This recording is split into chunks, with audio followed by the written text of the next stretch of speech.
महाशिवरात्रि लोग कहते हैं यह शिव जी की शादी की सालगिरह है, लेकिन सच कहूं यह आधी अधूरी बात है। यह रात सिर्फ जश्न की नहीं बल्कि उस खौफनाक अंधेरे की गवाह है जब पूरी दुनिया खत्म होने की कगार पर थी। एक ही रात में 3 ऐसी घटनाएं घटी जिन्होंने ब्रह्मांड का नक्शा बदल दिया। जरा सोचिए, एक तरफ शादी की शहनाइयां थीं तो दूसरी तरफ मौत का जहर, और तीसरी तरफ एक ऐसी आग थी जो ब्रह्मा और विष्णु का घमंड चकनाचूर कर रही थी। अगर आप यह वीडियो 16 फरवरी से पहले देख रहे हैं तो सावधान हो जाइए, क्योंकि आज हम शिवलिंग के प्रकट होने की वो कहानी सुनेंगे जिसे सुनकर आपके रोंगटे खड़े हो जाएंगे।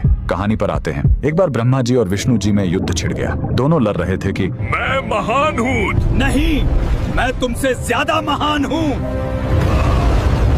उनका यह घमंड जब दुनिया का संतुलन बिगाड़ने लगा, तब अचानक उनके बीच एक विशाल अनंत अग्नि स्तंभ प्रकट हुआ। वह आग का एक ऐसा खंभा था जिसका न कोई शुरुआत था न अंत। उस स्तंभ से एक भारी आवाज आई, जो मेरे आखिरी सिरे को खोज लेगा वही महान होगा।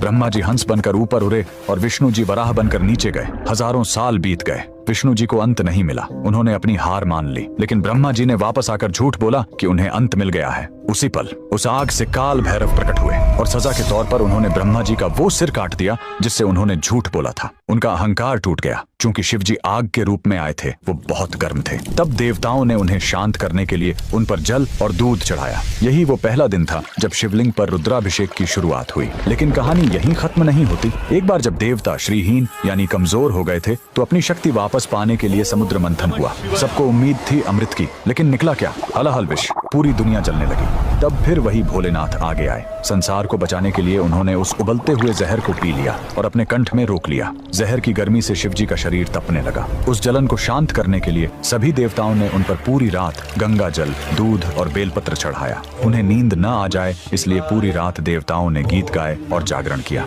यही वजह है कि महाशिवरात्रि पर हम पूरी रात जागते हैं। लेकिन रुको, यह रात इतनी डरावनी भी नहीं है। इसी रात प्रेम की जीत भी हुई थी। जब माता सती ने अपने प्राण त्यागे थे तो शिव जी पूरी तरह टूट गए थे। वो वैरागी बन गए, दुनिया छोड़कर समाधि में चले गए। तब माता सती ने पार्वती के रूप में जन्म लिया। उन्होंने हजारों साल तक कठोर तपस्या की, सिर्फ अपने शिव को वापस पाने के लिए। आखिरकार भोलेनाथ पिघले। इसी महाशिवरात्रि की रात वो वैरागी फिर से दूल्हा बना और शिव शक्ति का मिलन हुआ। तो इस 16 फरवरी जब आप शिवलिंग पर लौटा भर जल चढ़ाएं तो याद रखिएगा, आप उस आग को शांत कर रहे हैं और उस जहर के दर्द को कम कर रहे हैं। कमेंट में लिखें हर हर महा